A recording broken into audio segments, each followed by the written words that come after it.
Setiap kali lalu depan cermin, lelaki itu akan tunduk. Dia tak pernah sekalipun melihat wajah sendiri.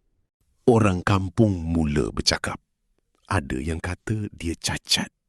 Ada yang kata dia gila. Ada juga yang sengaja mentertawakan dia. Tapi lelaki itu diam. Dia kerja seperti biasa. Menolong orang, senyum pada semua. Walau dirinya selalu dihina. Satu hari, seorang budak kecil bertanya, "Pakcik, kenapa pakcik tak pernah tengok cermin?" Lelaki itu terdiam lama. Kemudian menjawab perlahan, "Dulu aku terlalu kagum dengan wajah sendiri, sampai aku lupa jaga hati.